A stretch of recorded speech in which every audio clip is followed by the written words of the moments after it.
Students, Radhika institute of teachers training में मैं प्रवक्ता रीता दीक्षित अपने BA 2020 फर्स्ट सेमेस्टर के स्टूडेंट्स का इस ऑनलाइन क्लासेस में एक बार फिर से स्वागत करती हूँ। और आज हम आपका पेपर सेकंड, जिसका नाम है perspective in psychology of teaching learning and development के बारे में का अध्ययन करेंगे। उसमें जो हम लोगों ने पिछले क्लास में टॉपिक पढ़ा था वो था बोध शिक्षण के स्तर। तो बोध शिक्षण स्तर जो था उसके आगे आज हम लोग पढ़ेंगे मॉरिसन ने जो मॉडल दिया बोध स्तर शिक्षण के लिए, जो प्रतिमान उन्होंने दिया, उसके बारे में आज हम लोग अध्ययन करेंगे। तो पिछले क्लास में आप लोगों ने बोध स्तर शिक्षण के बारे में पढ़ा था, जिसमें हम लोगों ने जाना कि बोध स्तर का जो शिक्षण होता है उसमें सूझबूझ करते हैं हमें कोई भी जो हम पढ़ते हैं उसका हमें कॉन्सेप्ट क्लियर हो जाता है। और ये शिक्षण बिना स्मृति स्तर के शिक्षण के बिना इस स्तर का शिक्षण हम नहीं कर सकते हैं। ये सारी चीजें हम लोगों ने पढ़ी थी बोध स्तर के शिक्षण में। तो मॉरिसन ने जो बोध स्तर शिक्षण का प्रतिमान दिया वो क्या था, उसमें पहला पॉइंट जो है उद्देश्य, कि हमारा बोध स्तर शिक्षण में उद्देश्य क्या होना चाहिए। तो बताया उन्होंने कि प्रत्यय का स्वामित्व प्राप्त करना, यानी कि जो हमारा कॉन्सेप्ट है उसका मास्टरी हमें हो जाता है बोध स्तर के शिक्षण में। जो भी हम कॉन्सेप्ट है, जो भी प्रत्यय है, उसका हम अध्ययन करते हैं तो उसमें हमें मास्टरी प्राप्त हो जाती है, स्वामित्व प्राप्त हो जाता है। प्राप्त करना ये उद्देश्य होना चाहिए हमारा बोध स्तर के शिक्षण में। और उसका संरचना कैसा होना चाहिए, सिंटेक्स क्या होना चाहिए, हमारा संरचना होना चाहिए। बोध स्तर शिक्षण व्यवस्था में उन्होंने क्या 5 सोपान बताए, जिसके थ्रू हम उसकी संरचना को देखेंगे। तो पहला जो सोपान था अन्वेषण, एक्सप्लोरेशन या अन्वेषण। इसमें एक्सप्लोरेशन मतलब खोज करते हैं, क्या हमें छात्र को पढ़ाना है। उसके बाद दूसरा है प्रस्तुतिकरण, उसके बाद हम प्रेजेंटेशन करते हैं, यानी कि जब हम उसको प्रेजेंट करते हैं, उसके सामने जो हमें पढ़ाना वो हम उसका प्रस्तुतिकरण करते हैं। तीसरा है आत्मीकरण, एसिमिलेशन। जब हम अन्वेषण कर लेंगे और प्रेजेंटेशन कर लेंगे, ये जो दोनों स्टेप हैं, इसमें जो टीचर होता है वो सबसे ज्यादा एक्टिव होता है। और आत्मीकरण यानी कि एसिमिलेशन, जो हमने पढ़ाया, जो शिक्षक ने छात्र को पढ़ाया वो उसे आत्मीकरण यानी कि आत्मसात करना, वो उसे अपने अंदर आत्मसात कर ले। ऐसा हमें पढ़ाना चाहिए कि जो स्टूडेंट्स उसको आत्मीकरण कर ले, एसिमिलेशन कर ले।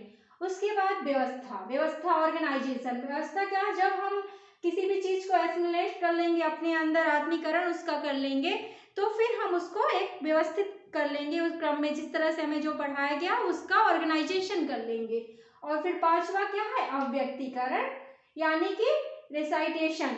क्या हम अव्यक्तीकरण कर लेंगे, जब हम जो भी हमने स्टूडेंट्स को पढ़ाया, एक्सप्लोरेशन किया, फिर प्रेजेंटेशन किया, फिर उन्होंने एसिमिलेशन किया, फिर ऑर्गेनाइजेशन किया, फिर उसको जो हमने पढ़ाया वो व्यवस्थित किया, फिर व्यक्तिकरण। फिर हम जब उसको अपने अंदर आत्मसात कर लेंगे उसके बाद ही हम अभिव्यक्त करेंगे उसको। तो ये जो पांचवा सोपान था, स्टेप था, वो था अव्यक्तीकरण, जो कि मॉरिसन ने कैसी संरचना होनी चाहिए हमारे बोध स्तर शिक्षण की उसके अंतर्गत बताया। तो ये आज संरचना हो गया। उसके बाद तीसरा जो पॉइंट था मॉरिसन के बोध स्तर शिक्षण प्रतिमान का, वो था सामाजिक व्यवस्था। कैसी व्यवस्था होनी चाहिए। तो पहला, शिक्षक व्यवहार का नियंत्रक होता है। जो क्लास में क्या व्यवस्था होनी चाहिए, शिक्षक व्यवहार का नियंत्रक होता है। जो भी वहां पे स्टूडेंट्स व्यवहार कर रहे हैं, उसको शिक्षक कंट्रोल करता है, टीचर कंट्रोल करता है। दूसरा, शिक्षक और छात्र दोनों सक्रिय होते हैं। क्लास में बोध स्तर के शिक्षण में हमने बताया कि शिक्षक और छात्र दोनों सक्रिय होते हैं।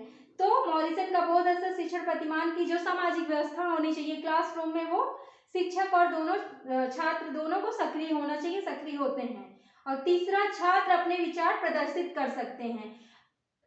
स्मृति स्तर पे आपने पढ़ा था कि वहां पे सिर्फ टीचर जो है वो एक्टिव होते हैं और स्टूडेंट्स कोई विचार व्यक्त नहीं करते हैं, लेकिन बोध स्तर के शिक्षण में छात्र अपने विचार प्रदर्शित कर सकते हैं। जो टीचर ने उनको पढ़ाया है, उनको उसके अंतर्गत उनको क्या प्रॉब्लम्स आई हैं, क्या जो उनकी समस्याएं हैं, क्वेश्चन है, यानी कि वो अपने विचार के रूप में उसे प्रदर्शित कर सकते हैं। क्लास की ऐसी व्यवस्था होनी चाहिए। और चौथा पॉइंट क्या था, वो था बाह्य तथा आंतरिक दोनों प्रकार की अभिप्रेरणा उपयोगी है। हमें दोनों प्रकार की, बाहरी और आंतरिक दोनों प्रकार की अभिप्रेरणा देना जरूरी है। ये मॉरिसन का जो सामाजिक व्यवस्था जैसी होनी चाहिए क्लास में, उस ये उनके 4 पॉइंट थे।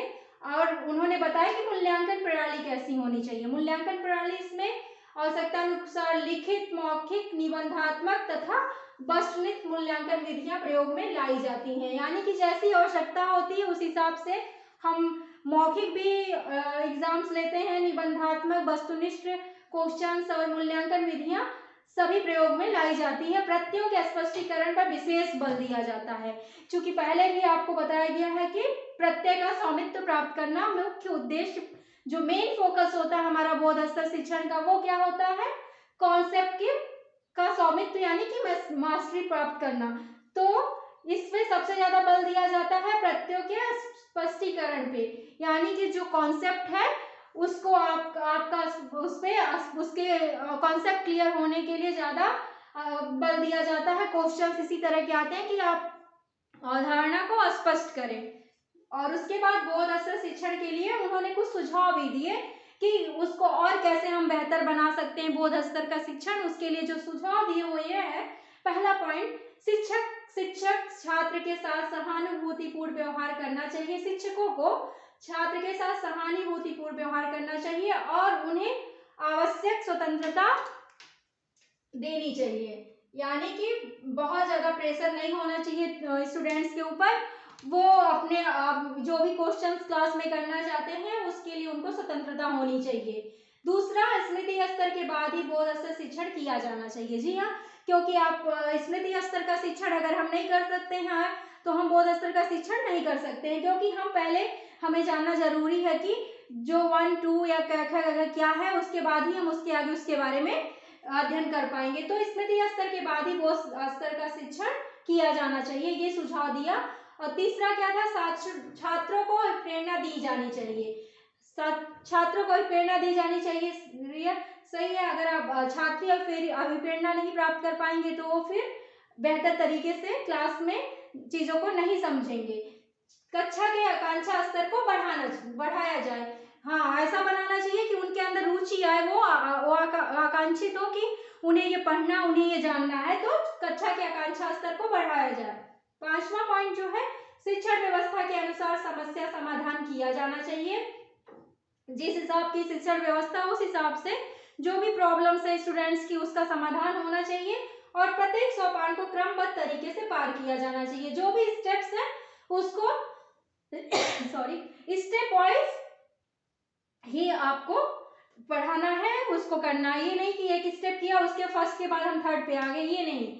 उसका जो सीक्वेंस है उसी तरीके से हमें उसको फॉलो करना चाहिए। तो ये जो मॉरिसन का बोध स्तर का शिक्षण प्रतिमान था, ये था। आपको आशा करती हूँ कि अच्छे से बेहतर से समझ में आया होगा। और आपका जो एग्जाम्स में ये क्वेश्चन जरूर आते हैं, प्लीज इस पे आप बेहतर फोकस करिएगा और ये आपके एग्जाम्स के लिए बहुत ज्यादा इम्पोर्टेंट है। तो आज के लिए इतना ही। अगले अपने वीडियो में एक नए टॉपिक के साथ फिर हम मिलेंगे। तब तक के लिए धन्यवाद।